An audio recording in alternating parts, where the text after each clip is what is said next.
as well, or via Twitter. But I will put the link to our various different sort of online kind of areas so that you can sort of keep a sort of check of those if you wish to do so. But it's great to have you all back again and start up again. So today we're going to begin with Kelly Spring, who is one of our a founding food history seminar convener and still very much a convener of the seminar. So we're going to start off with her this term, and then we'll move on to other topics and people as we go along. So just a bit of background on Kelly, for those who would like to sort of know more. So she's a lecturer of food studies, women's history and gender studies. She is currently an adjunct lecturer in the Women's, Gender and Sexuality Studies program and the Writing program at George Washington University. She researches and publishes on the impact of international and national crises on domestic and global food systems.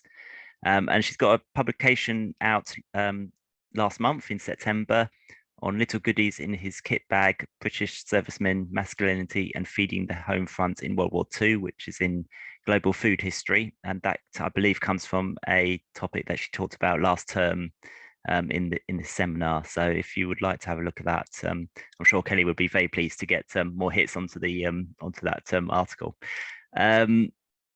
So today she's going to be talking to us about similar sort of topic, but slightly different. Spam Goes to War, British Perceptions of American Food Relief in the Second World War. So I'll hand over to Kelly, who I think will speak for about 30 minutes, and then we'll have a Q&A afterwards. So Kelly, over to you. Thanks so much, Matt, and thank you to Charlie as well, who's on the technical side of things today. And so let me just pull up the share screen so I can start off the presentation. Can everybody see that okay? Yeah, okay. Yeah, that's great. It's not on the slide version though. It's yeah, that's it. Okay, thank you for that. Half the time I forget when in class that I should do that, and then it's too late by the time I finish class. But anyway, thanks for that. So this is a project which I started at the beginning of the pandemic. In the beginning of the pandemic, we had, sort of hoarding and sort of long lines and sort of empty shelves. And it was very reminiscent of some things that you would see in World War II.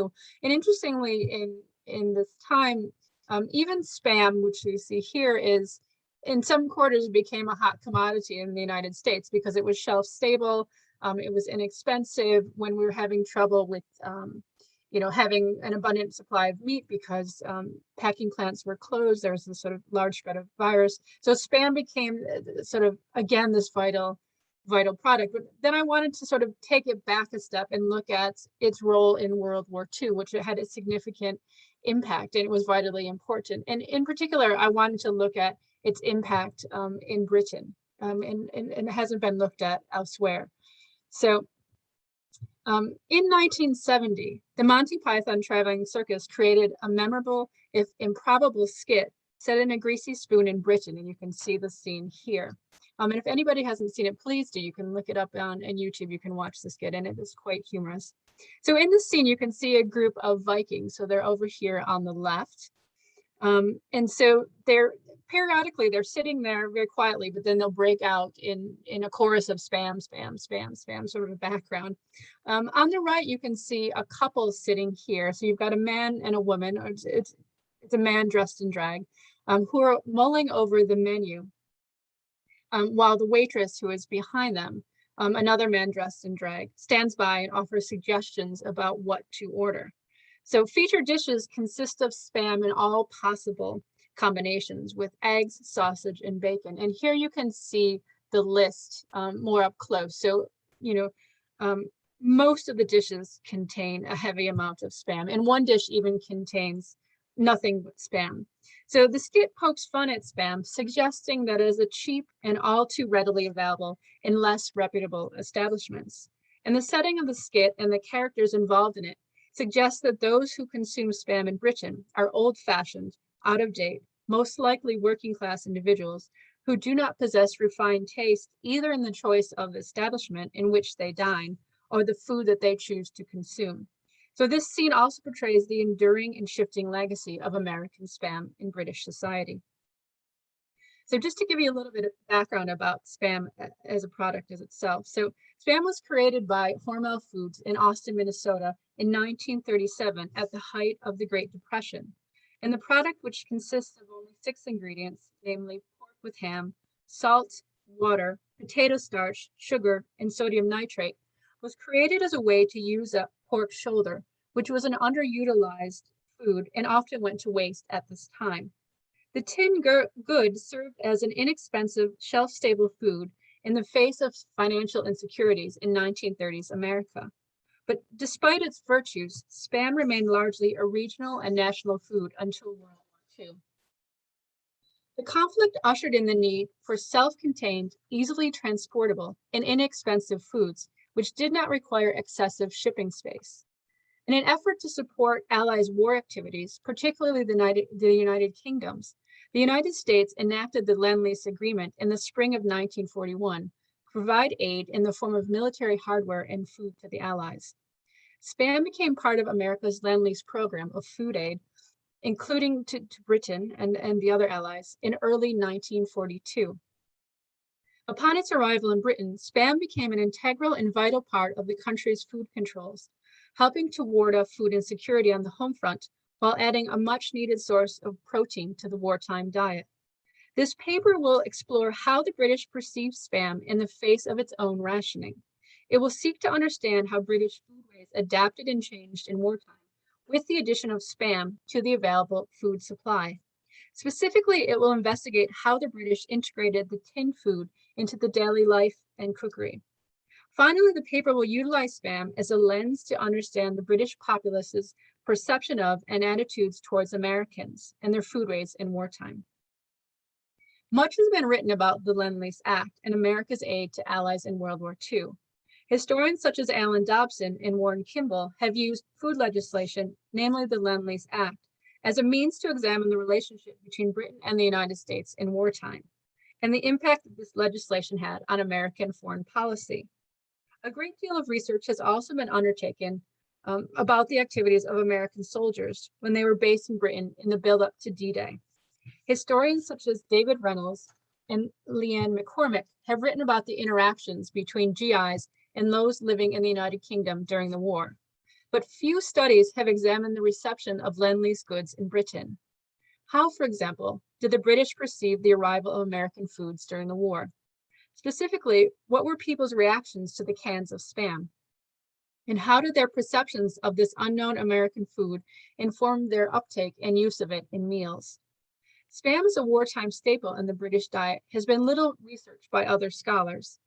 Using local and regional newspapers from across the United Kingdom, which I accessed through the British Library's newspaper archive online, this paper will address this gap in the historiography. The British food rationing began on January 8, 1940. However, planning for the food controls had begun as early as 1938 to prepare for the coming of war. Officials put in place an elaborate system to combat any shortages or hoarding and reduce the possibility of food insecurity, which had occurred at the end of the First World War. The first goods to be rationed were bacon, ham, butter, and sugar. Other goods, such as meat, cheese, margarine, and tea, were added later to this list. And basic amounts were set out in 3 categories and sort of associated ration books. So here you can see the 3 different books. So the buff colored ration books were for adult rations. The green ration books were for pregnant women, nursing women, and children under 5. And the blue ration books were for children between 5 and 16. And so these set out different levels of rations in order to target the groups to provide the right amount of nutrition to maintain their health in wartime. So in an effort to utilize goods in the market, which weren't in large enough quantities to guarantee them on the ration, but to establish their distribution and availability in the largest number of customers, the British government instituted the personal point system in 1942. Under this program, individuals were given 16 and later 24 points per month to spend on goods that were not on the basic ration, but were still controlled. These goods included rice, breakfast cereal, and canned goods such as Spam. More than 100 million pounds of the canned good were shipped by Hormel Food to the Allies during the war, and the bulk of this amount went to British households. The availability of this large amount of tinned meat, coupled with easy and inexpensive access, compared with ration meat, ensured that it became a ubiquitous part of Britain's wartime landscape. Its nationwide accessibility ensured that the American pressed meat was known and eaten by a large swath of the British population over the course of the war. However, reception of the food varied considerably. This paper will now turn to an examination of the wide spectrum of perceptions and uses of Spam on the British home front during World War II. By 1942, the British had been living under food rationing for 2 years. The amount, type, and quality of meat had varied throughout this time. Some people turned to keeping chickens and rabbits in their backyards or on their allotments, while others joined pig clubs, or if they owned land, others raised their own livestock. Still others turned to the black market or under-the-counter activities to obtain additional protein for their diet. Despite these measures, many people's diets could not match the meat consumption levels of the pre-war years. In the face of these consumption shifts, born out of wartime necessity, many people's diets became significantly more vegetarian in nature. Indeed, the Ministry of Food made a concerted effort through publicity campaigns on the radio, in newspapers, and on film to urge people to consume more vegetables to form the bulk of their daily caloric intake. In this context, the arrival of Spam from America was met by many with open arms. Despite the fact that it was part of the Lend-Lease program, which would invariably cost Britain over $30 billion to repay, many in Britain hailed Spam as a present from the United States, benevolently bestowed on them by its leader, President Franklin Roosevelt. Such praise was even set to verse, as evident in this adaptation of Robert Burns's poem. And so I won't dare to sort of give a Scottish accent and read this to you, but sort of let me pause for a second to give you a chance to look it over. So the poem highlights how Spam constituted an important part of war workers' diet and the value that they placed on the tinned good. While Lord Woolton, who was the second Minister of Food, is acknowledged for keeping the country going in the poem with rations,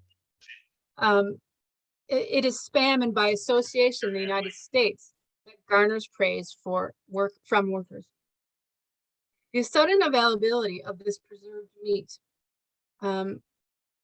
is a steady supply, on the new system of personal points, provide a relief to overtaxed housewives and added variety to the topic. But rather than simply existing in British shops as a shelf-stable alternative to fresh meat, the contents of the tin can was viewed by some as symbolic of the American lifestyle, bringing a taste of something different and even a touch of the exotic into the drab lives of the war-weary British.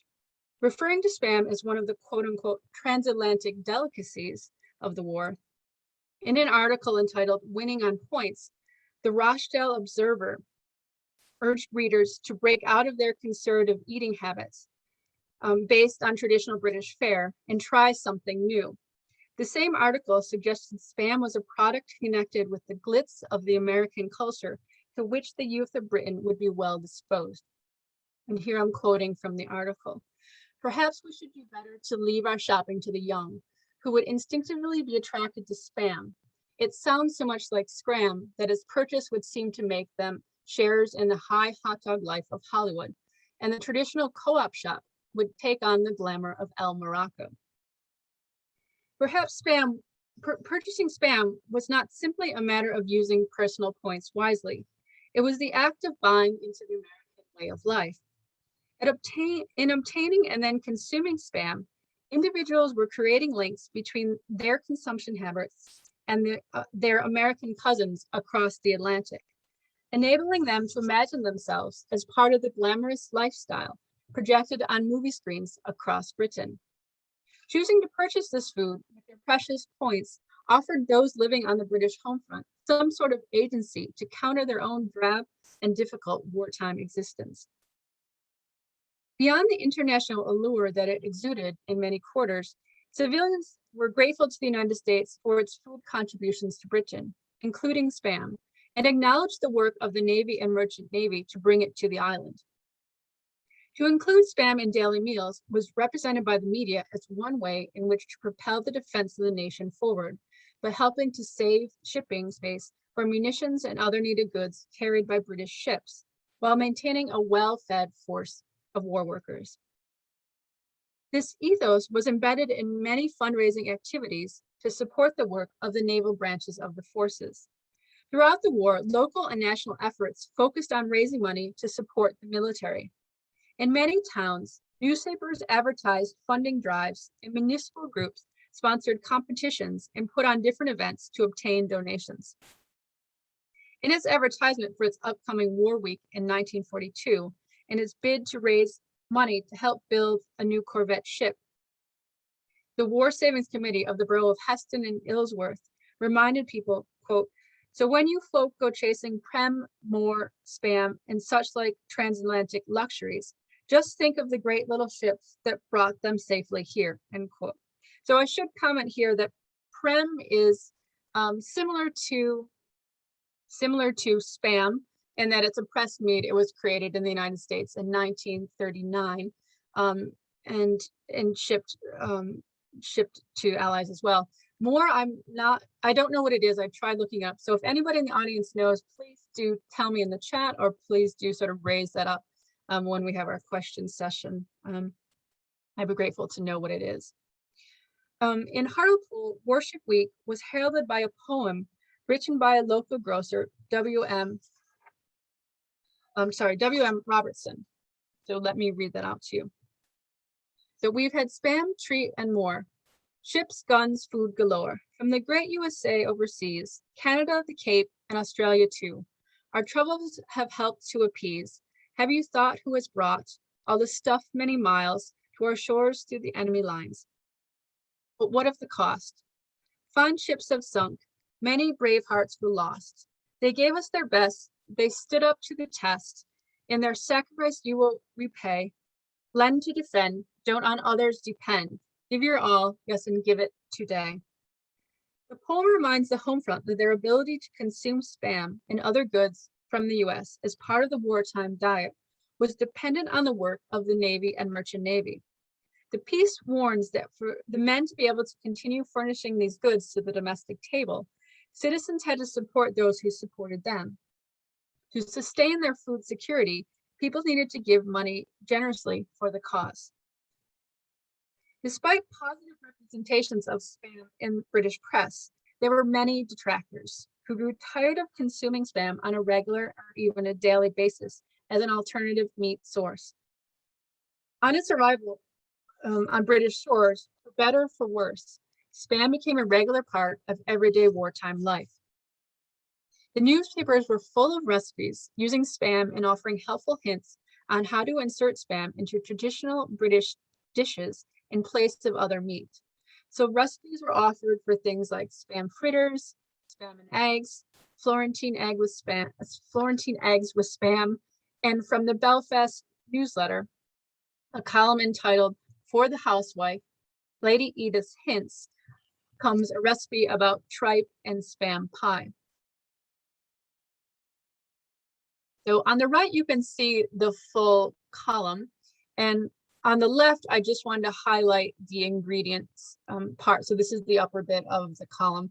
So you can see that it talks about cooked tripe, 2 or 3 slices of Spam, parsley, and so on. So you can see it's sort of well integrated into this recipe. And these recipes were invariably aimed at women. During the war, societal and governmental expectations of women was for them to be the model domestic, tending to the consumption needs and wants of their family members, particularly households, particularly husbands. Historically, women have been held responsible for obtaining food and purchasing meals, or if they were in the upper classes, such as Lady Edith, who is represented here in the column, paying other women to produce meals for them. And the British government made a concerted effort to lean into these stereotypical gendered expectations of women, particularly married women, to ensure that the nation was well fed. Indeed, officials promoted women's work in the kitchen as their primary and most vital contribution to the war effort, above other war work that they might undertake. Throughout the conflict, women were bombarded with a slew of tips, techniques, and recommendations on how to make the most of their rations, personal points, and particularly how to use spam to make appealing meals. So column titles could include things like what every woman needs to know, housewives in a hurry, and then this one as well, every woman's recipes. And so here you can see there are a variety of different wartime recipes involved. You can see some cartoons here. On the left, you can see, little chefs using spam and flour to create this recipe here, a scallop homogene. And you can see spam is the #1 ingredient here. So, this is offering women advice on how to integrate the tinned meat into their family's daily diet in creative ways. There are also regular columns such as Strictly Feminine and Mrs. Peep's Diary, which offered simple and quick recipes for housewives using spam in place of meat. Well-known female cookery experts such as Helen Burke also promoted spam as a useful protein in wartime recipes. Burke often spoke on the government-sponsored BBC radio program The Kitchen Front and wrote newspaper columns for the Ministry of Food's Food Facts. Burke's popularity in the media was utilized to promote spam and get more women using it in their daily meals, and use it they did. The abundance of advice and the ease with which women could obtain spam on personal points was invariably reflected at the dinner table and in people's attitudes to the Americans. Spam became the symbol of America and its well-known icon, Uncle Sam, who in wartime the British began referring to as Uncle Spam. In the domestic setting, the onslaught of spam was met with dislike and distaste with many as the war dragged on. And so here you can see this reflected even in a cartoon about lions. So at the bottom it says, sorry dear, but it's sausages and spam again. So sort of using traditional recipe and substituting spam in here. So the monotony of the meals, particularly those containing spam, are epitomized in this cartoon. And here the wife, seeking to fulfill wartime femininity, provides a meal that she constructs with the consumables available to her. Housewives' use of spam in multiple, varied, and frequent form aligned with government recommendations and media representations about ideal domesticity. However, as her husband's demeanor suggests in this cartoon, such efforts were not always welcome or appreciated in the home, particularly when they revolved around spam. Domestic dissent could turn aggressive and physically abusive against housewives who serve spam dishes. So in the Dundee Evening Telegraph, a news article recorded a domestic dispute over spam. So here's the article here. It's entitled "Wee Piece Called Family Strife." And I'm not sure if you can read all of it, but I'll sort of summarize it for you. So the housewife in the article had very little food on hand, and she had prepared a spam sandwich for her husband, who was unhappy with the size of the meal that she prepared for him. So a domestic dispute ensued and he physically assaulted her. And this is sort of the draw of the court case. He's blaming her for the size, but one suspects that he was also dissatisfied with the lack of variety in the meal based on a spam sandwich here. And the spam sandwich, though, was a go-to meal for many housewives in catering facilities alike. And this type of sandwich predominated in wartime, presenting an adaptation of traditional British sandwiches filled with some type of meat, such as pork or lamb. And it would have been the easiest and quickest meal to prepare for busy housewives. So making a spam sandwich doesn't take very much time. And indeed, you can see sort of different odes to the sandwich and sort of calls to take this traditional idea or eating habit and adapt it to wartime. And so you can see the poem here, but I'll give you a sort of minute to sort of look at that as well. So they talk sort of the history of sandwiches, as it were. And then later they talk a bit about adapting it in relation to spam down here.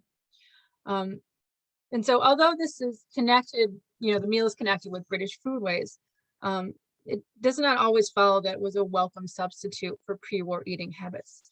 But instead, the poem implies that women should be grateful and thankful to America, despite, maybe being unwelcome in the house, for having the ability to furnish sandwiches to families, as it were.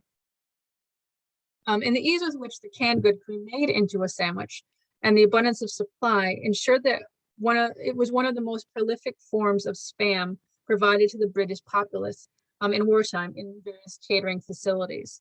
Public sites of consumption, such as work canteens, pubs, and British restaurants, regularly featured spam sandwiches on their menus as an inexpensive way to feed the masses.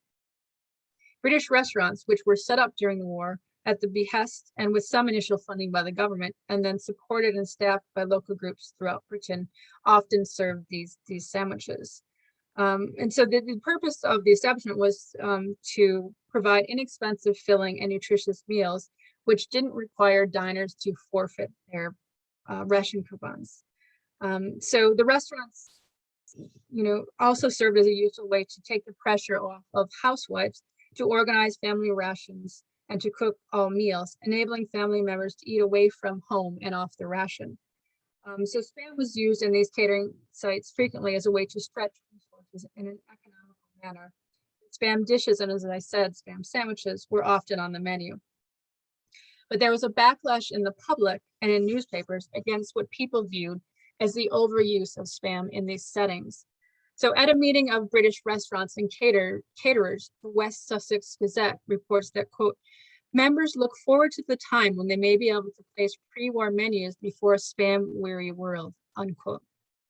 To combat such negative views of spam and encourage people to continue eating it in restaurants, various newspapers suggested using continental names for spam dishes to invest unappealing wartime meals with a sense of the exotic. In an article entitled Culinary Poverty in the Daily Record, it recommended using French names for spam dishes, suggesting that, quote, French can cover a multitude of culinary poverty, end quote.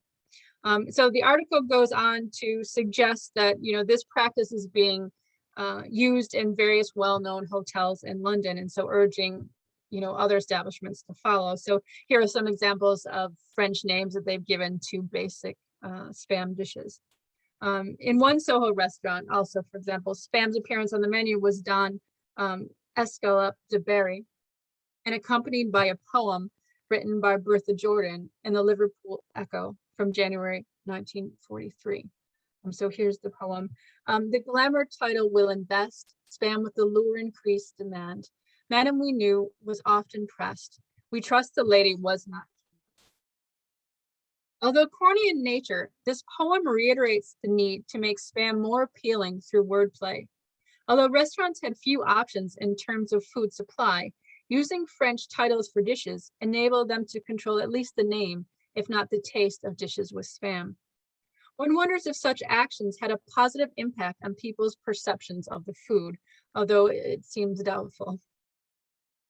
Spam served as a useful protein substitute for traditional British fare of meat, lamb, and pork.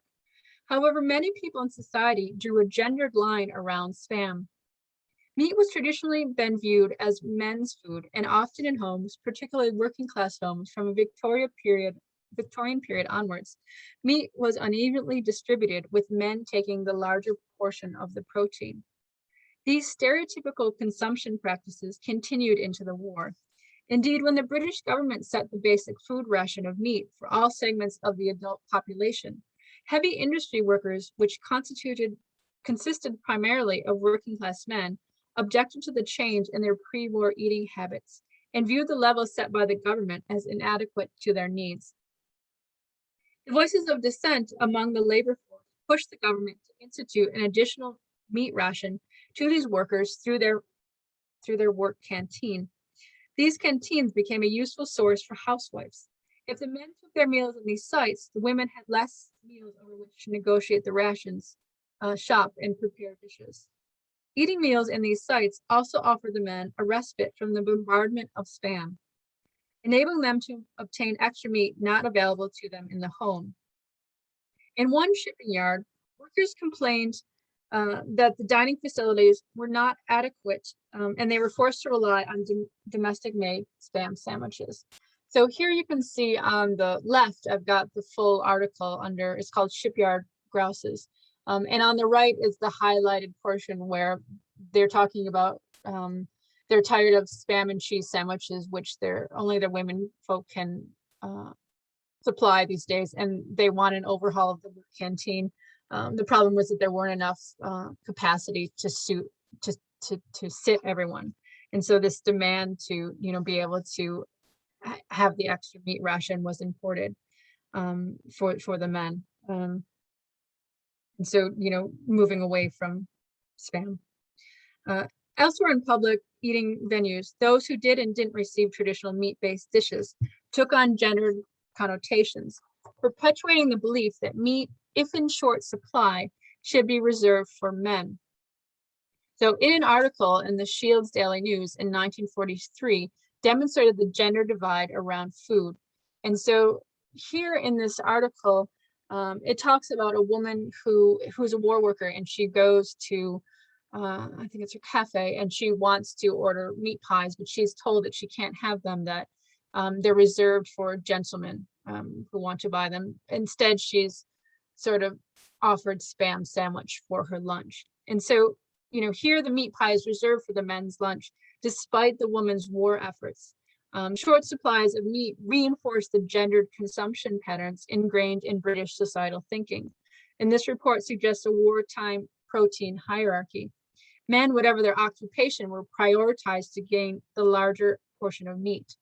However, the meat substitute spam, which was viewed as less valuable, was given to women whose work, this story suggests, was viewed as less significant to the war effort.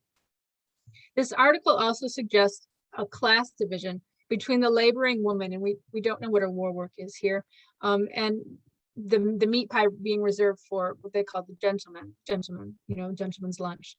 And the man's work was viewed by the restaurant and staff as more deserving of a meat pie than the women's war effort. Spam then was viewed by society as women's food, suitable for their needs, but not for men's requirements. In the final years of the war, British society looked forward to the end of the conflict and their heavy reliance on spam. News articles brought the hope that after the war, eating habits could expand and take on more variety than in wartime. And in a column in the Daily Record, urged people to dream of tomorrow's food horizons while eating their fill of egg and spam. So, sort of having to get through spam, but things will get better, basically. So the column envisions a world in which spam would not be a component of most British dishes. The shift from wartime dependence on the tinned meat to more diverse dishes was ultimately on the shoulders of British housewives, just as they had been tutored by the government and the media on how to integrate spam into their wartime meals. Women were told that from these same sources that it was their responsibility to forego these wartime measures when the conflict was over and serve their returning husbands with meals fit for them. So, in conclusion, while Monty Python's sketch lampooned the eaters of spam in 1930s Britain, it also showed the tinned meat divided the crowd. As with the diverse opinions in the diner, those living on the home front in World War II also ran the gamut in their views on spam. Some embraced it as a gift and even an exotic American food. Others decried the use of spam in America's invasion into British homes, restaurants, and canteens. Spam infiltrated British cookery in all corners and did so without regard to class. Officials advised everyone from working class to upper class to consume spam as part of their war effort, which was reflected in the various newspaper columns that were highlighted in this paper. It was particularly striking how a gender division of consumption practices came through in the media. In the war, women were tasked with providing nutritious as well as interesting meals to satisfy home front husbands and family members. To do so, the British government offered tips and techniques to utilize spam in any number of ways, suggesting in most cases that recipes that link to an extended traditional British cookery to include spam as a protein substitute. The realities of food rationing and an abundance of spam also split consumers' realities down a gender divide. The government and society gave men the protein priority, enabling them first crack at any meat that was available, while women were given what was viewed by many as the lesser meat, spam. The gendered positioning of comestibles connected to the hierarchies of power in wartime, in which men's wartime contributions were viewed overall by society as more valued than women's activities and in the home and in war work. So I'm working sort of on developing this project further in terms of trying to understand how spam became part of Lend-Lease aid sent to Britain. You know, what sort of negotiations went on between the US government and Hormel and the makers, the makers of spam. And I'm also interested in investigating other food links that were made between America and Britain during the war. So what kind of food networks were going on, for example, in non-governmental organizations and family connections. So that's sort of still to come. I haven't delved into that. And so I'll leave you with two final bits about spam. So a few years ago, I wrote an article for The Conversation about sort of British rationing and spam. So the link is here. There's also an interesting museum in Austin, Minnesota, which is owned by Hormel. So it's a spam museum, which tells the whole history of spam. There's also a gift shop. You can buy all manner of variety of spam and spam apparel. So I haven't been there, but I hope to go at some point in my research. So thank you very much for listening.